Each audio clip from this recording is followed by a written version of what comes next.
नमस्कार दोस्तों, आपका इस प्लेटफॉर्म पे एक बार से फिर से स्वागत है। आज मैं आपके लिए कक्षा 11th का फिजिक्स का अर्धवार्षिक हाफ ईयरली एग्ज़ाम का पेपर लेके आया हूँ।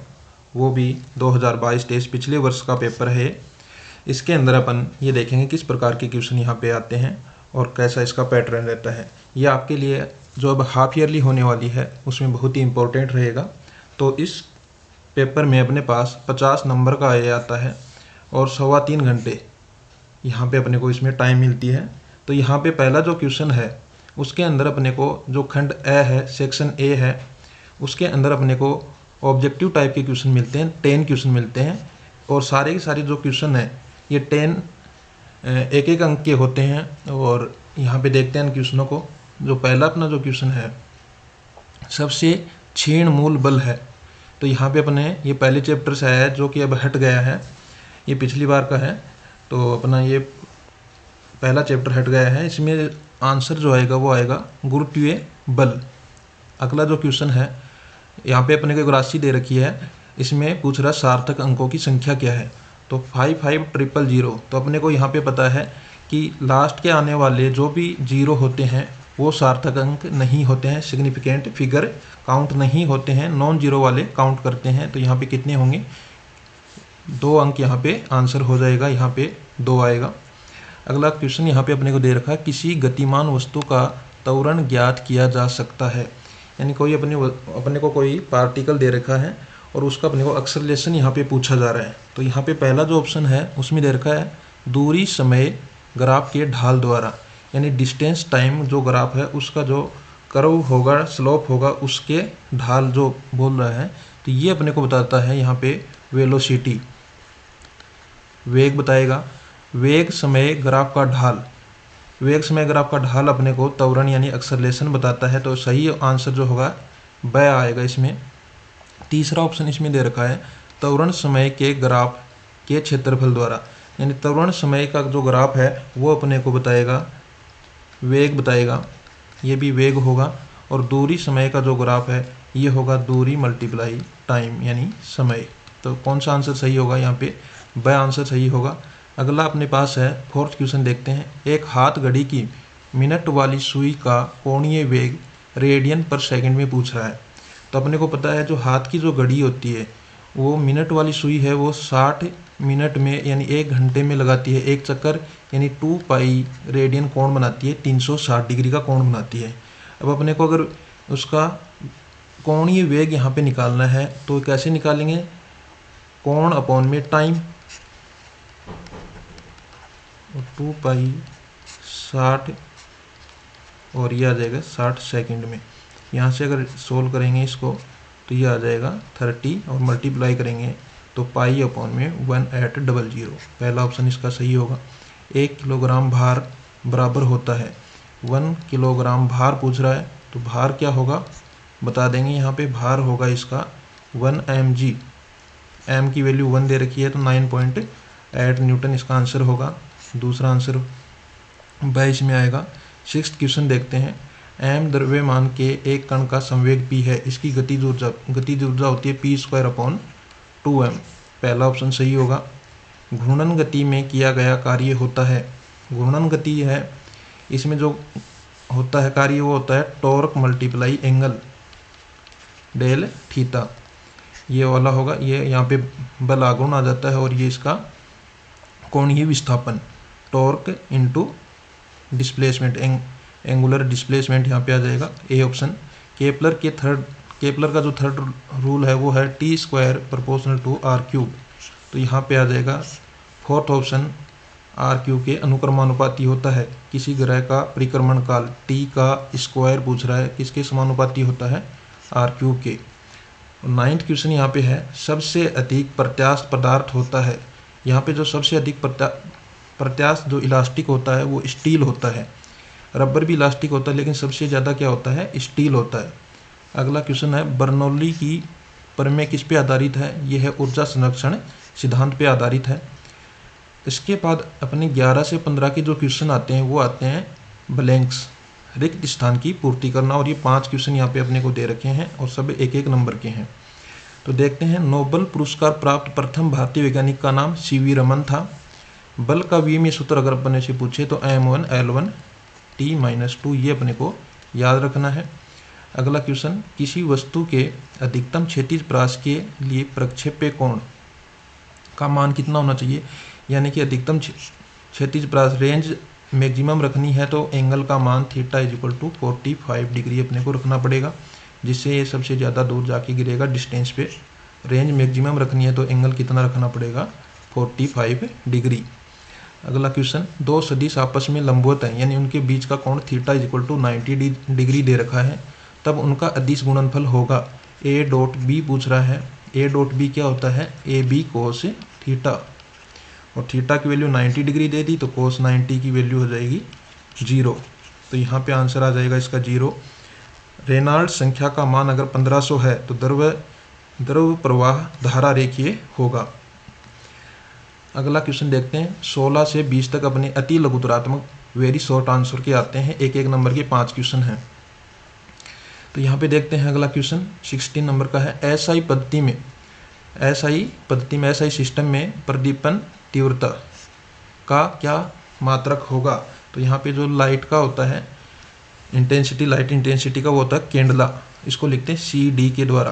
केंडला होता है। वेग समय ग्राफ का क्षेत्रफल किस भौतिक राशि का मान देता है।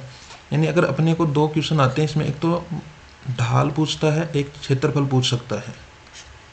ढाल और क्षेत्रफल होता है जो दोनों अपने को दे रखे हैं, दोनों अक्ष के ऊपर जो अपन राशि लेके चलते हैं उनको मल्टीप्लाई करते हैं, और ढाल जब पूछे तो डिवाइड करते हैं। अगर ढाल पूछता तो वेग अपॉन समय आ जाता, जो क्या बताता अपने को, त्वरण बताता। और यहाँ पे पूछ रहा क्षेत्रफल में मल्टीप्लाई करते हैं, वेग मल्टीप्लाई आ जाएगा समय, ये क्या आ जाएगा, विस्थापन। तो इसका आंसर आ जाएगा विस्थापन होगा। बल का मान न्यूटन का कौन सा नियम देता है, सेकंड जो रूल है न्यूटन का, दूसरा जो नियम है, द्वितीय नियम है, सेकंड है, वह अपने को क्या बताता है, विस्थापन बताता है। प्रतिबल व विकृति के बीच, अगला जो क्वेश्चन है, प्रतिबल व विकृति के बीच खींचे गए ग्राफ का ढलान अपने को क्या बताता है, वो बताता है अपने को प्रत्यास्थता गुणांक का मान। प्रत्यास्थता गुणांक का मान अपने को बताता है, प्रत्यास्थता गुणांक का मान अपने को बताता है। अगला जो शॉर्ट आंसर में लास्ट क्वेश्चन है वो है, श्यानता पर ताप का क्या प्रभाव पड़ता है। श्यानता पर ताप का, अगर ताप बढ़ाएंगे तो श्यानता का मान कम होगा। विस्कोसिटी जो है वह क्या हो जाती है, कम होती है। कब कम होगी, कब, जब ताप बढ़ाएंगे, तो ताप बढ़ाने पर क्या हो जाएगी, कम होती है। अगला क्वेश्चन एक और देख लेते हैं, इसके बाद आते हैं अपने लघुतरात्मक प्रश्न। ये अपने पास 5 क्वेश्चन आए हैं और 3 नंबर के हैं।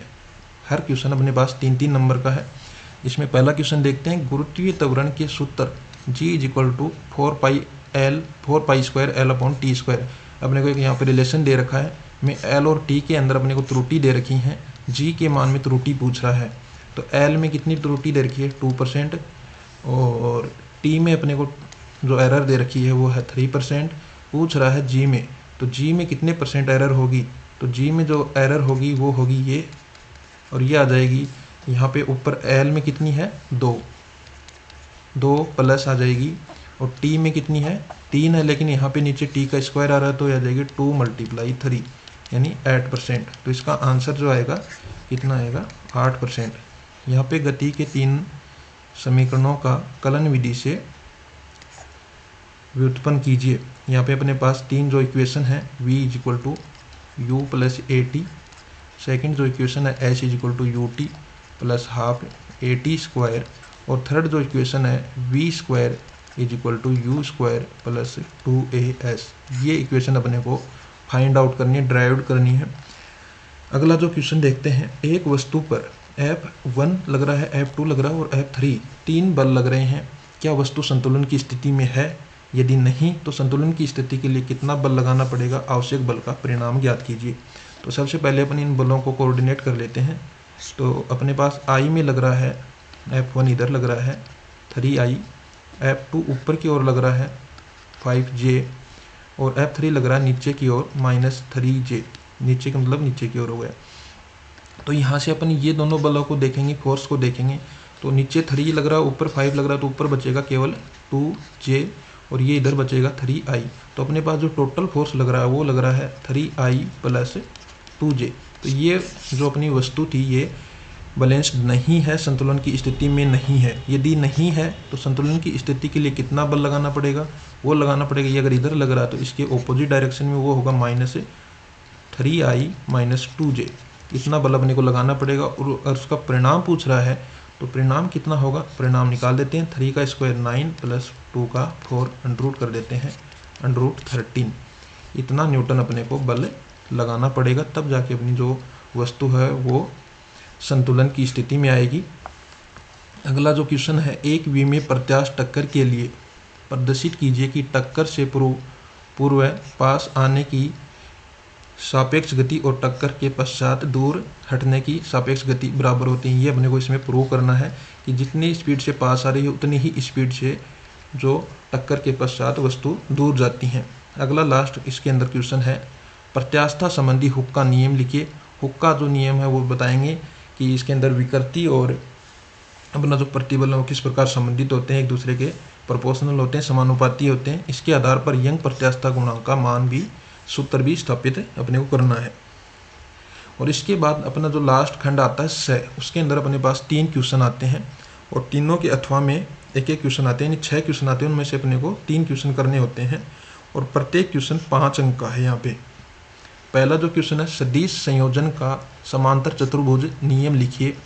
सदिश संयोजन का अपने को समांतर चतुर्भुज का एक नियम है वो अपने को इसमें लिखना है। A और B यहाँ पे अपन कोई 2 वेक्टर लेते हैं और यहाँ पे इस प्रकार इसको ड्राइव करना है। इम्पोर्टेंट क्वेश्चन है, इस बार भी ये जरूर यहाँ पे आपको हाफ ईयरली में देखने के लिए मिलेगा। परिणामी सदिश R = अपने पास आता है A² + B² + 2AB cos θ। ये अपने को फाइंड आउट करना है और इसके लिए दिशा के लिए इसके मानते अपन अल्फा भी अपने को निकालना है। तो यहाँ पे अपने को ये इसमें फाइंड आउट करना है। प्रक्षेपीय गति किसे कहते हैं, प्रक्षेपीय गति बतानी है किसे कहते हैं, किसी पिंड को थीटा क्षैतिज से थीटा एंगल पर प्रक्षेपित करे। प्रक्षेपीय का उड्डयन काल T निकालना है और रेंज R निकालनी है। इसके लिए अपने को फॉर्मूला निकालना है। इंपॉर्टेंट है ये दोनों ही क्वेश्चन, यहाँ पे बहुत इंपॉर्टेंट है। जड़त्व आघूर्ण क्या है, इसके भौतिक महत्व को समझाइए। जड़त्व आघूर्ण क्या है ये अपने को बताना है, इसके भौतिक महत्व को बताना है। जड़त्व आघूर्ण की लंबवत और समांतर 2 प्रमेय हैं, ये भी इंपॉर्टेंट क्वेश्चन है। नत तल पर लौटनी गति कर रही वस्तु के लिए वेग, त्वरण और समय का अपने को व्यंजक उत्पन्न करना। और लास्ट जो क्वेश्चन आता है ये आ रहा है, गुरुत्वीय त्वरण को परिभाषित कीजिए। गुरुत्वीय त्वरण क्या होता है, यानी पृथ्वी की ग्रेविटी के कारण जो फोर्स लगता है उसके कारण जो एक्सेलरेशन होता है उसको क्या बोलते हैं, गुरुत्वीय त्वरण बोलते हैं। G से इसको लिखते हैं, 9.8 आता है ना मीटर/सेकंड²। इसकी जो वैल्यू होती है Gm/r²। ये निकालना अपने को।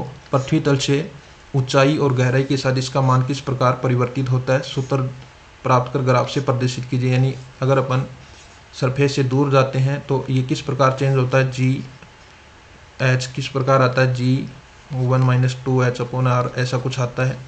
ये कहाँ से आता है, कैसे आता है, ये अपने को फाइंड आउट करना है। और डेप्थ के अंदर अगर आ रहे हैं D डेप्थ में, वो अपने को इसके लिए गहराई के लिए अपने को इसका चेंज इसमें निकालना है। और लास्ट इसके अथवा में जो क्वेश्चन है वो है, उपग्रह के पलायन वेग व कक्षीय वेग को परिभाषित कीजिए। पलायन वेग, एस्केप वेलोसिटी और ऑर्बिटल वेलोसिटी को परिभाषित करना है और इनके अंदर क्या संबंध है ये अपने को यहाँ पे बताना है। तो इस प्रकार अपन ने देखा कि किस प्रकार का अपना पेपर पैटर्न आता है। तो मुझे उम्मीद है कि आपको ये पसंद आया होगा और आपके लिए बहुत ही उपयोगी सिद्ध होगा। तो ज़्यादा से ज़्यादा चैनल को शेयर कीजिए और सब्सक्राइब कीजिए, दोस्तों के साथ शेयर कीजिए। आगे की पेपर मैं जल्द ही इसके ऊपर डालूँगा। Thank you for watching my video. Thank you.